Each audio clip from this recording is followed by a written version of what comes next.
Doctor Babasaheb Ambedkar म्हणतात, आपले उद्दिष्ट काय आहे ते नीट समजून घ्या.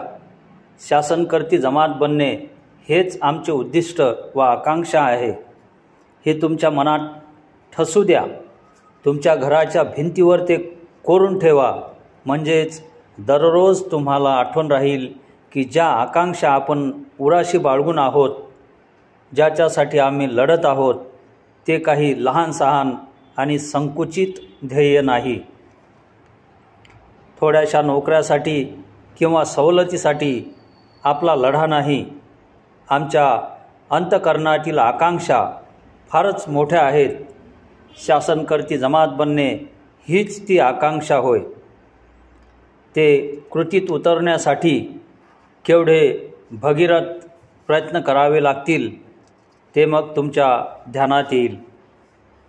हे डॉक्टर बाबासाहेब आंबेडकर यांनी 24 सप्टेंबर 1944ला भाषणामध्ये